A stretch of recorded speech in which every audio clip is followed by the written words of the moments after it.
শুটকি নামটা শুনলে অনেকে এইভাবে যে নাক সিটকায়, যেন খাবার জিনিস না তো অখাদ্য কি নাকি।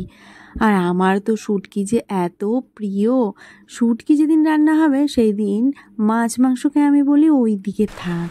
নমস্কার বন্ধুরা, আমি অন্বেষা, আমার চ্যানেল বেবি মম ব্লগে আপনাদের সকলকে জানাচ্ছি স্বাগত।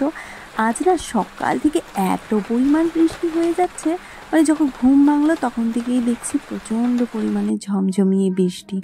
তাই ভাবলাম এই বৃষ্টির দিনে কি রান্না করা যায় বলুন তো। আমার না এমন বৃষ্টি হলেই ঝাল ঝাল কিছু খেতে খুব মন চায়। আর বাড়ির আশেপাশে চতুর্দিকে বৃষ্টিতে কেমন জল জমেছে দেখতে পাচ্ছেন, পুরো মনে হয় বন্যা চলে আসলো। প্রতিবারই কিন্তু এই শ্রাবণ মাসে আমাদের এখানে প্রচুর পরিমাণে বন্যা হয়। তো এইবার তো সেরকম বৃষ্টি নেই, এইবার কিন্তু অনেক দিন পর এই যে ঝমঝমিয়ে বৃষ্টিটা আমাদের এখানে হলো।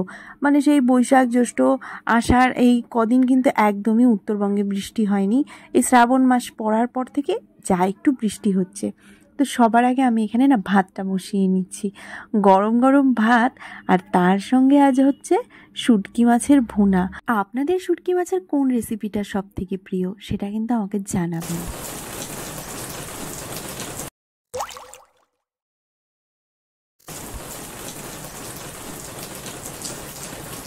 শুটকি মাছ দিয়ে কিন্তু অনেক ধরনের রেসিপি করেই আমরা খাই, মানে সবজি দিয়ে, সবজি ছাড়া তরকারি করে, শুধু আলু দিয়ে অনেকভাবেই রান্না করে খাই। আর যার মধ্যে আমার যেটা সব থেকে প্রিয় সেটা হচ্ছে এই শুটকি মাছের ভুনা। এই শুটকি মাছের ভুনাকেও আবার জায়গা বিশেষে আলাদা আলাদা নামে বলে। আমরা তো শুটকি মাছের ভুনা বলি না, বেশিরভাগ ক্ষেত্রে এটা কিন্তু ভুনা কথাটা বাংলাদেশে প্রচলিত। তা আমরা এটাকে শুকনা মাছের লাড়া বলি। অনেকেই শুনলে হাসবেন যে লাড়া আবার কি ভাষা। এটা ওই লাড়া দত্তা না, এটা হচ্ছে শুকনা মাছের লাড়া। লাড়াই কেন বলা হয়, কারণ এটা না অনেক নাড়াচাড়া করে বানাতে হয়, মানে পেঁয়াজ রসুন সব মশলা দিয়ে, রেসিপিটা আপনাদের দেখিয়েই দিচ্ছি, সব মশলা দিয়ে নাড়াচাড়া করে করতে হয় জন্য এটাকে শুকনা মাছের লাড়া বলে।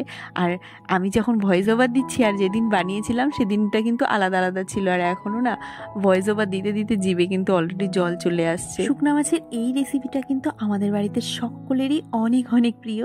মানে আমার বরেরও যদি আমি এটা বানিয়ে দিই ওর আর অন্য কিছু লাগে না, খালি একটু বেশি করে ঝালটা দিতে হয়, কারণ এই শুকনো মাছের এই রেসিপিটা ঝাল না হলে একদমই ভালো লাগে না। আর এই রেসিপিটা আমার মায়েরও অনেক প্রিয়। তো বাড়িতে যদি এই রেসিপিটা করি সঙ্গে একটু ডাল করলেই হয়ে যায়। আর আমার তো ডালও লাগে না, কিন্তু যারা আর কি শুকনো শুকনো খেতে পারেন না তাদের জন্য একটু ডাল করতে হয়। আর আমার তো ডালও লাগবে না এর সঙ্গে, আমি শুধু এটা দিয়েই এক থাল ভাত খেয়ে নিতে পারি। আর আমারও শুকনা মাছের এই রেসিপিটা খুব খুব খুব প্রিয়। আর এর সঙ্গে শুকনা মাছের আরও একটা প্রিয় রেসিপি হচ্ছে চাল কুমড়ার পাতা দিয়ে শুকনা মাছের বড়া। তো সেটাও বাড়িতে 2-3 দিন করা হয়ে গেছে, কিন্তু ভিডিও করা হয়নি, কারণ এগুলো না অনেক মানে কঠিন রান্না, অনেক সময় ধরে একটু একটু করে জোগাড় করে রান্না করতে হয়। তাই একদিকে রান্না করা আর ভিডিও করা অনেক সময় হয়ে ওঠে না, তাই ভিডিও করে দেখাতে পারিনি। তবে আপনাদের সঙ্গে না একটা দিন আমি অবশ্যই শুকনা মাছের চাল কুমড়ো পাতা দিয়ে বড়া রেসিপিটাও শেয়ার করব। তো শুকনা মাছটাকে কিন্তু ভালো করে আমি পরিষ্কার করে নিয়েছি। অনেকেই ভালো করে পরিষ্কার করে না, কিন্তু আমার মনে খুঁতখুঁত নিয়ে আমি কোনো কাজ করতে পারি না। আর পরিষ্কার করে নিয়ে গরম জলে ভিজিয়ে রাখলাম, খুব বেশি গরম জল না, হালকা গরম জলে ভিজিয়ে রাখলাম। আর ওদিকে শুকনো মাছটা ভিজতে থাক, ততক্ষণে আমি এর সঙ্গে যে মশলাগুলো লাগবে সেগুলো রেডি করে নিচ্ছি। খুব বেশি কিছু আমি ইউজ করি না এখানে, শুধুমাত্র পেঁয়াজ আর অল্প রসুন আর বেশি বেশি করে কাঁচা লঙ্কা দিয়ে শুকনো মাছটা বানাবো আমি। এখানে এই 3টা মশলাই কিন্তু ইউজ করব, আর কোনো কিচ্ছু না। অনেকে শুকনো মাছে আদা জিরা ধনে হাবি যাবি হেনা তেনা অনেক কিছু দিয়ে দেয়, যার ফলে কিন্তু শুকনো মাছের যে গন্ধটা থাকে না সেটাই চলে যায়। আর এইদিকে দেখুন পেঁয়াজ কাটতে গিয়ে আমার তো নাকানি চুবানি অবস্থা। আমি জানি না, আমি না পেঁয়াজটা না কখনোই কাটতে পারি না, মানে পেঁয়াজ যেরকমই হোক আমার চোখ জ্বলে পুড়ে ছাই। পেঁয়াজ কাটতে গেলে আমার কাটতেই হবে, না কেটে আজ পর্যন্ত আমি পেঁয়াজ কাটতে পারিনি। ভীষণ ভীষণ কষ্ট হয়, মানে তাকাতেই পারি না। আগে তো পেঁয়াজ কাটতে গিয়ে এইভাবে অন্যদিকে তাকিয়ে তাকিয়ে কাটতাম, কত যে আমি হাত কেটে ফেলেছি পেঁয়াজ কাটতে গিয়ে তার কিন্তু ঠিক নেই। তো এখন সাহস করে কাটি, কিন্তু চোখ জ্বলে পুড়ে ছাই। এত যে কেন চোখ জ্বালা করে আমার, আমি কিন্তু আজও বুঝতে পারলাম না। অনেককে দেখি পেঁয়াজ কাটে এক ফোঁটাও চোখে লাগে না, কিন্তু আমি আজ পর্যন্ত পেঁয়াজ কেটে শান্তি পেলাম না। তো অনেক যুদ্ধ করে সাহস করে ফাইনালি পেঁয়াজগুলোকে কেটে নিলাম। আর এখানে শুধু পেঁয়াজ না, আমি রসুন আর কাঁচা লঙ্কাগুলোকেও কুচি কুচি করে কেটে নিয়েছি। হ্যাঁ, রসুন আর কাঁচা লঙ্কাকে বেটেও ইউজ করা যায়, তবে আজ না বাটবো না, সব কিছু কুচি কুচি করে তারপর শুকনা মাছের ভুনাটা করব। তো কড়া বসিয়ে দিয়েছি, আর কড়াইতে না খুব বেশি করে তেল দিব। আজ একদম তেল চপচপা করে রান্না করব। অনেকেই শুকনা মাছে একদমই তেল দেয় না, তবে ওটাও ভালো লাগে খেতে, তবে বেশি করে তেল চপচপা করে খেতেও না খুব ভালো লাগে। আজ বললাম না, আজ খেতে খুব মন চাইছে, মানে খুব ভালো করে শুকনা মাছ দিয়ে ভাত খাবো এই বৃষ্টির দিনে ঝাল ঝাল করে। তাই আজকে বেশি করে তেল দিয়ে তারপর না এখানে একটু রসুন ফোড়ন দিয়ে দিলাম। রসুনটা আগে ফোড়ন দিলে কি হয়, তাহলে শুকনা মাছটা ভাজার সময় যে একটা গন্ধ বেরোয়, আশেপাশে বাড়ির লোকজন এমন শুরু করে কোথায় যেন ইঁদুর মরেছে, এই জন্য সবার আগে একটুখানি রসুন ফোড়ন দিয়ে নিই, তাহলে রসুনের গন্ধটা বেরোয়, শুকনা মাছের বাজে গন্ধটা একটু কম লাগে।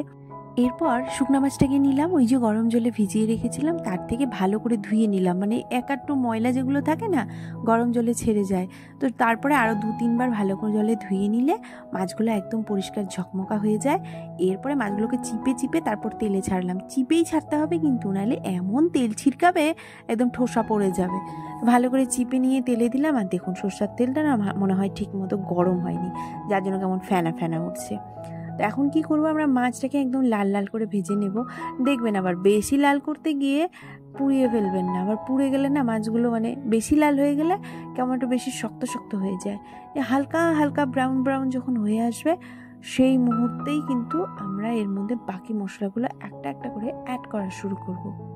গ্যাসের আঁচটাকে মিডিয়ামে রেখে তারপর কিন্তু ধীরে ধীরে ভাজতে হবে। এই যে দেখুন কেমন হালকা হালকা ব্রাউন ব্রাউন হয়ে আসছে, তার মানে বুঝে নিতে হবে ভাজা কিন্তু হয়ে গেছে। আবার কম ভাজা হলেও মাছগুলো না খুব বাজে গন্ধ লাগে, মানে এই মাছ ভাজাটাই কিন্তু আসল এই রান্নাটার মধ্যে, মানে আমার মতে। এরপর কি করলাম, আমি পেঁয়াজগুলো যেগুলো ছিল সমস্ত পেঁয়াজটাকে দিয়ে দিলাম। রসুন আর কাঁচা লঙ্কাটাকে এখন দিচ্ছি না, সবার আগে পেঁয়াজটাকে দিব। পেঁয়াজটাকে দিয়ে কয়েক মিনিট ভাজবো, মানে কোয়ান্টিটির ওপর ডিপেন্ড করে, অমন ঘড়ি ধরে তো আর রান্না করা যায় না। যারা বলে 1 মিনিট ভাজবো 2 মিনিট ভাজবো, জানি না ওরা ঘড়ি ধরে কিভাবে করে, আমার দ্বারা তো ভাই ঘড়ি ধরে রান্না করা হয় না, কারণ কোয়ান্টিটির ওপর ডিপেন্ড করে। বললাম না, এখানে যদি আমাকে 10 জনের জন্য শুকনা মাছের ভুনা করতে হতো তাহলে কিন্তু সময়টা আরও বেশি লাগতো, যেখানে আমি এখানে করছি মোটামুটি 200 গ্রামের মতো পেঁয়াজ নিয়েছি। তো এটার যে টাইমটা লাগবে ওই টাইমটার মধ্যে কিন্তু অনেকটাই ডিফারেন্ট থাকবে। তো এখন কি করব, আমি লবণ আর হলুদটা পেঁয়াজের মধ্যে দিয়ে দিলাম, তাহলে না পেঁয়াজটা তাড়াতাড়ি গলে যায়। দিয়ে এবার ভালো করে পেঁয়াজটাকে শুকনা মাছটাকে খুব ভালো করে একসঙ্গে মিশিয়ে মিশিয়ে নাড়াচাড়া করব। আরেকটা ইম্পর্টেন্ট কথা, শুকনা মাছের তরকারি রান্না করার জন্যে শুকনা মাছে কিন্তু প্রচুর পরিমাণে লবণ থাকে, মানে এই শুকনা মাছকে লবণ দিয়েই বানায়। তাই শুকনা মাছে যেহেতু লবণ আছে, তাই শুকনা মাছ দিয়ে যে কোনো তরকারি রান্না করার সময় লবণটা আপনাদের একটু কম দিতে হবে। প্রয়োজন পড়লে টেস্ট করে নিয়ে আবার দেবেন, কিন্তু শুরুতেই বেশি করে লবণ একদমই দেওয়া যাবে না, তাহলে কিন্তু তরকারি একদম অখাদ্য।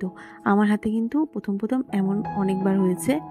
তো এখন পেঁয়াজটাকে মোটামুটি নরম যখন হয়ে আসবে, পেঁয়াজটা হালকা হালকা লাল লাল হয়ে আসবে, তখন আমরা দিয়ে দিচ্ছি একসঙ্গে রসুন আর কাঁচা লঙ্কাটাকে। যদি বাটা দিতাম তাহলে বাটাটাই দিতাম, যেহেতু কুচি কুচি করেছি তাহলে দিয়ে দিলাম এবার কুচিটা। দিয়ে এবার কি করব, আরও কিছুক্ষণ ভাজবো। ভাজাই তো এই তরকারিটা রান্না, মানে ভাজা ভাজাই হবে এই রান্নাটা, তাই ভাজা ছাড়া আর কোনো কাজ নাই। আর এই যে ভাজছি ভাজছি দেখছেন না, এই যে নাড়াচাড়া করছি, এই জন্যই এই রান্নাটাকে আমরা বলি লাড়া। মানে আমার ঠাকুমারা এরকমই বলতো, আমরা এখনও বলি লাড়া, কারণ এই নাড়া দিয়ে দিয়ে দিতে করতে হবে। আচ্ছা, বেশ কিছুক্ষণ ভাজার পর যখন সব কিছু মোটামুটি সেদ্ধ হয়ে আসবে, হালকা লাল লাল হয়ে আসবে, তখন আমরা একটু সামান্য জল দিয়ে দিব, যাতে খুব ভালো মতো সব মশলাপাতি মাছ সব কিছু ঠিকঠাক মতো সেদ্ধ হয়। অল্প জল দিয়ে এটাকে এখন ঢাকা দিয়ে রাখবো। এই জল দিয়ে ঢাকা দিলে সব কিছু একদম মিশে একাকার হয়ে যাবে, আর নয়তো না সব কিছু একদম চেয়ে চেয়ে থাকবে এক একটা এক এক দিকে। আর ঢাকা দিয়ে না গ্যাসটাকে একদম লোতে রাখতে হবে, নাহলে দেখবে নিচ দিয়ে একদম পুড়ে লেগে ছাই। তো মাঝখানে একটু তুলে আমি আবার নাড়া দিয়ে আবার ঢেকে রাখবো।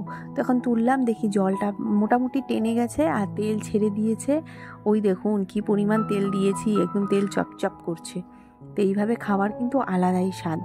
তবে আপনাদের সমস্যা থাকলে আপনারা খাবেন না ভাই, যার গ্যাস অম্বল বদহজম হবে তারা তো একদমই খাবেন না, যার পেট আমার মতো টনটনা তারপর খাবে। অনেকেই তরকারি লাল না হলে ভালো পান না, তারা কিন্তু এর মধ্যে একটু শুকনো লঙ্কার গুঁড়ো অ্যাড করতে পারেন বা কাশ্মীরি লঙ্কার গুঁড়ো।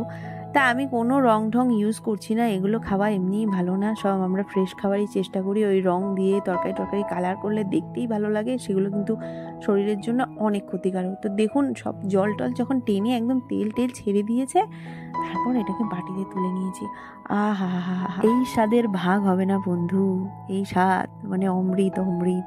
আর তেল দেখেছেন বাটির সাইডে কেমন তেল চপচপ করছে, এই তেল দিয়ে গরম ভাতটা যখন মাখবো, উফ। তো স্নান ধান করে আমরা সবাই একসঙ্গে লাঞ্চে বসে পড়েছি। আর আজ যেন খিদেটা একটু বেশিই পেয়ে গেছিল, তাই সবাই একসঙ্গে একবারে খেতে বসেছি। আর এখানে কিন্তু শুধু শুকনো মাছের ভুনোই রান্না করিনি, আরও অনেক কিছু করেছি। আলু ভাজা আছে, এখানে মূলো দিয়ে ডাল করেছিলাম, আর ডিমের অমলেট ছিল আমার পুচকুর জন্য। ছোট বাচ্চা না, ওকে না শুকনো মাছটা এখনও দিই না, কারণ অনেক ছোট ছোট কাঁটা থাকে শুকনো মাছে, আবার বাচ্চা মানুষ গলায় কাটা ফাটা বেজে যাবে, আরেক ঘটনা ঘটবে। তার থেকে ওকে ওর জন্য ডাল আলু ভাজা। আর দেখুন আমি যে ভাত মেখে ওকে দিব তর সইছে না, ও কতক্ষণে খাবে, হাত লাগাবে না, ওইভাবেই কুকুরের মতো মুখ দিয়ে ডিমের অমলেট খাচ্ছে। মানে ও খেতে পারে হাত দিয়ে, কিন্তু এখনও হাত দিয়ে খাবে না, ওকে খাইয়ে দিতে হবে। তা আমি বলছি দাঁড়া দাঁড়া, তোর মুখে আমি দিচ্ছি, একটু ভিডিওটার কয়েকটা শট নিয়ে নিই। তো ওর আর তর্স হচ্ছে না, কতক্ষণে ডিমের অমলেটটা একটুখানি মুখে দেবে। হ্যাঁ, থালার ওপর অতগুলো ভাত দেখে আবার আপনারা বলতে যাবেন না, এ কি ভাত খাই রে বাবা। এখানে কিন্তু আমাদের মা বেটা দুইজনের ভাত একসঙ্গে আছে। হ্যাঁ, দুইজনে মিলে এই ভাতটুকু খাবো আমরা, তাই অতগুলো ভাত নিয়েছি থাল ভর্তি করে। তো সবার আগে ছেলেকে কি খাওয়াবো, শুকনো মাছ দেখে আমি নিজেই তো না খেয়ে থাকতে পারছি না। তা আমি কি করলাম, চট করে আগে আমার নিজের জন্য শুকনো মাছটা একটু তুলে নিলাম। গন্ধে তো মনে হচ্ছে কতক্ষণে আমার মুখে যাবে।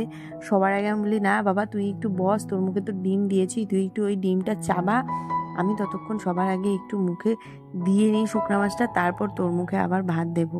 তো এখানে দেখুন শুকনো মাছ দিয়ে চটকে চটকে ভাতটাকে বেশ করে মেখে নিলাম। আর এইবার কি আর বলবো স্বাদের কথা, সকাল থেকে আরো না খেয়েছিলাম, এখন বাজে বেলা 3টা, কি পরিমাণ যে খিদে পেয়েছে। তারপর আবার নিজের পছন্দের রেসিপি যদি হয়, সেদিন যেন খিদেটা আরো বেশি চটচড়িয়ে পায়। তো এখানে ছেলেকে না খাইয়ে আমি কিন্তু পটাপট খেয়েই যাচ্ছি, আর ওদিকে বলছে মা আর কতক্ষণ ভিডিও করব, তুমি এই করো না, আমার মুখেও তো দাও একটুখানি। আমি বলছি তুই দাঁড়া, আমি আগে একটু খেয়ে নিই, তারপর তোকে দিচ্ছি, নয়তো তুই হাত দিয়ে খা। সেই ছেলে তো নাছোড়বান্দা, হাত দিয়ে তো কোনো কিছুতেই খাবে না, ওকে আমারই খাইয়ে দিতে হবে।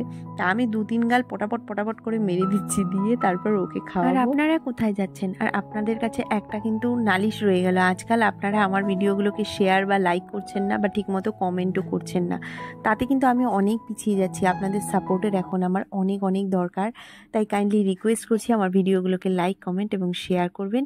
আর যারা নতুন আছেন তাদেরকে বলছি আমার চ্যানেলটিকে অবশ্যই সাবস্ক্রাইব করে রাখবেন। আপনাদের সঙ্গে আবারও দেখা হচ্ছে অন্য নতুন কোনো ভিডিওতে। ততক্ষণের জন্য ভালো থাকবেন, সুস্থ